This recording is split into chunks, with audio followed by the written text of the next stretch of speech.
Hey, welcome back everyone for some more new Super Mario Bros. Wii. And now we're gonna be starting World 6. And I do recommend having the propeller mushroom in this particular stage in order to get all the star coins. Assuming you're not like me and you actually know where all the star coins are at in this stage. But anyway, off screen I managed to get the propeller suit again and I got back to up to 99 lives, so... And the main threat, if you want to call it here, are these spikes right here. You may remember them as being the irritating green dudes that were in Super Mario Bros. 3, but in this particular game they're blue. And there's a variation of them that we saw in World 2 that actually threw the spike balls, but these ones in this world throw boulders at you.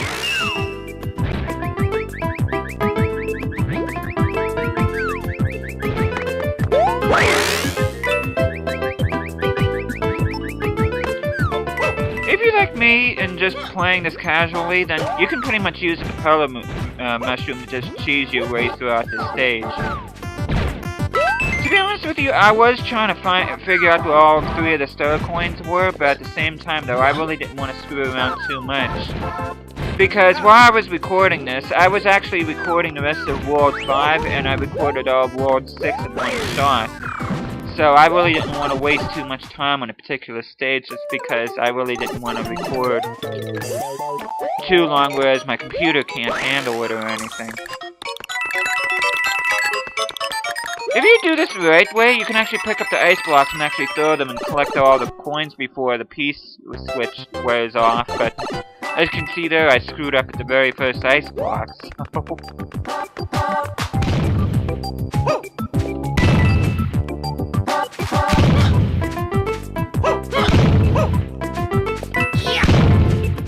That was close.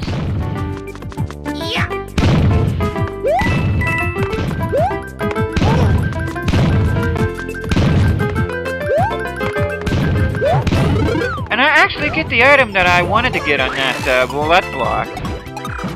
Getting disturbed here actually makes things a lot easier, especially with all this bullet hell going on here. And with the spikes throwing the boulders down on here, that doesn't help things either. You can actually get up here without the propeller mushroom by bouncing off the bullet bills. But easy to say, well, goes without saying the propeller mushroom makes things easy for you there, but it can be done without the propeller mushroom. I've actually done it off camera. As a matter of fact, I think when I first played this game, I just found that area out by accident without the propeller mushroom. And I think I had a fire flower, or I was regular Mario, I don't know. But the only reason why I wasn't going anywhere here is because this was around the point I was plugging in my gamepad, because when I record this game, I look at the gamepad, I don't look at the computer screen because the sound isn't exactly in sync with the gamepad. And depending on what kind of sound cues I have in this game, I didn't want to get screwed up too much, so... I usually just use the gamepad just to look off in order to play this while the footage is recording into my laptop.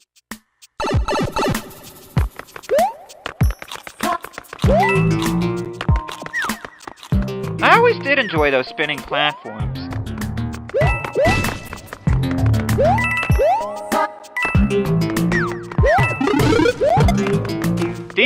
Those spinies can be a bit of a problem. As you see with the giant piranha plants, ice balls really don't do anything with them, so don't even waste your time.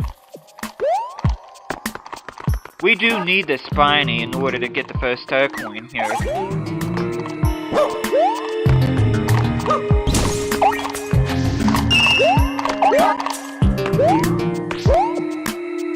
You can also get that if you have the penguin mushroom by some weird chance you would bring a penguin suit into this level, but you can also use that too.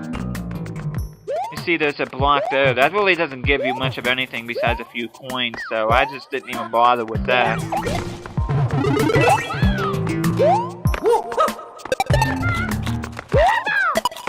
There we go, use the spiny to my advantage there.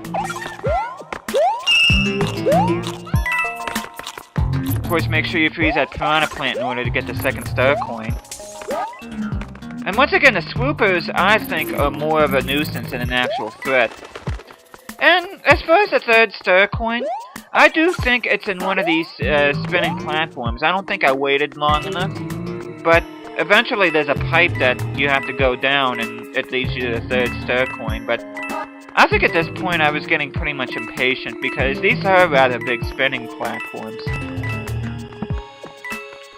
Like I said before, I really didn't want to spend a whole heck of a lot of time in one stage, so I just decided heck with it and not even bother.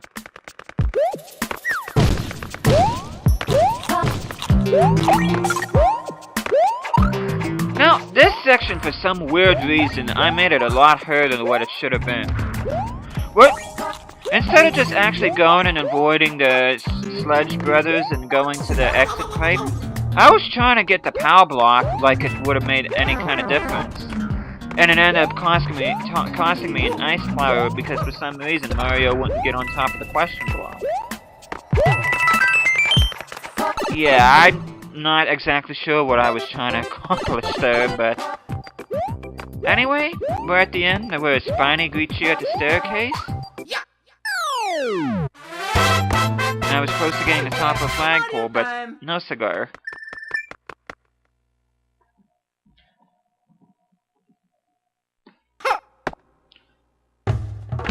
Tell you what, if you like those first two stages, you're gonna love this one, especially if you played the new Super Mario Bros. For the DS.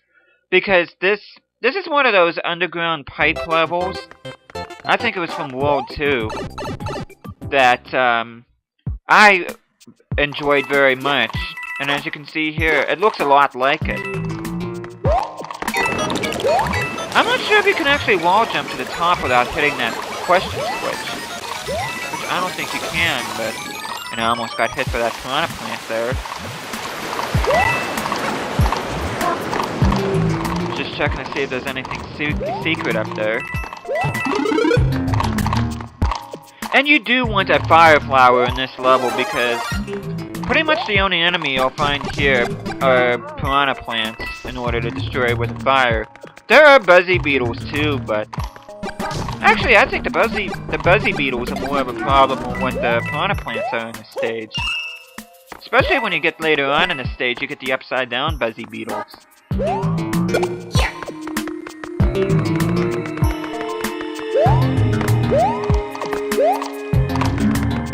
You can either hit the question switch there in order to get to that star coin, or you can just take out this piranha plant for the buzzy beetle and just step on the pot in order to get the star coin. Here's a fire flower in case you lost it. There's really no point going back.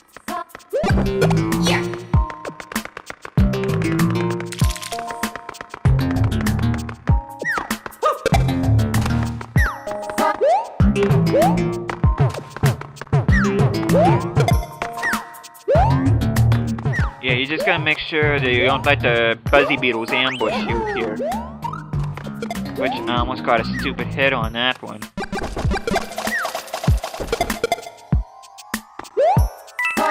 There's a power up in that question block in case you need one.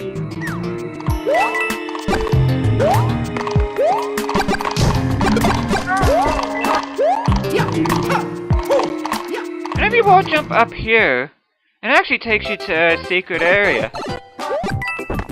And you can see there's a star coin over there, but you can't get that yet. In order to get that, we need to go up the other hallway that's off to the right there that's being guarded by piranha plants and these bricks here. So you have to actually break through these bricks and actually wall jump up. And it's actually going to take you through a pipe and you can get the star coin. And that is the third star coin in the stage.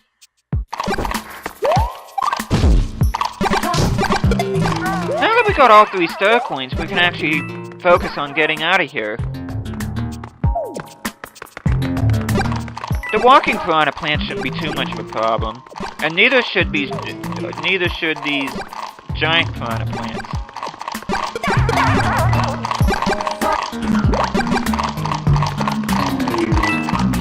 That one's out of reach, so I just went ahead and went up here There's a question switch up here that you need to press, and it makes this room fill up with water, and actually take you to the exit.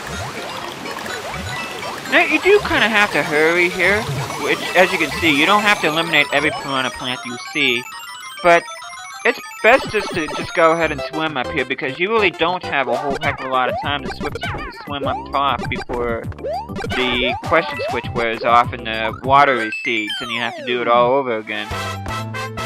But yeah, very, very fun level. One of my favorites in this game. Much like World 5-5 was in the last video.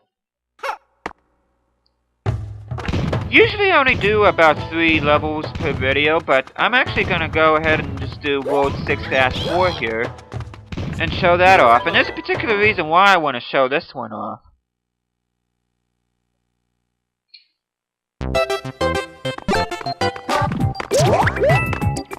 It's one of my most hated enemies in the Mario franchise, the Monty Moles. But that's not the reason why I wanted to play this level. The berry should give you a big hint what's gonna happen, and as you can see there, it's Yoshi. Oh, I hate Monty Moles.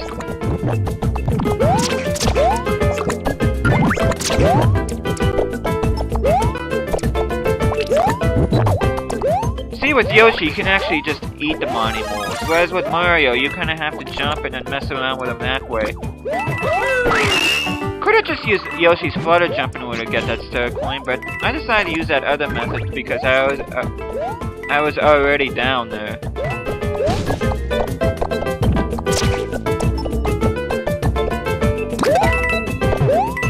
Yeah, those Monty Moles they just move so awkwardly, and they make it challenging in order to try to step on them. So Yoshi is definitely the character of choice in this particular level. Notice I said character, not power-up, because Yoshi is not a power-up.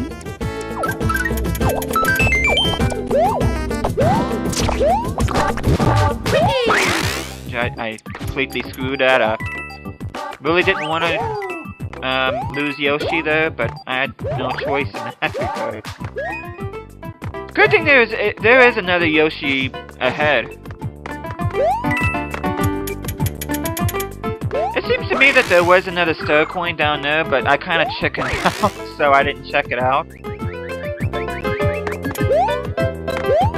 Of course, you get to see these seesaw platforms that those of you should recognize from the very first Super Mario Bros. Game.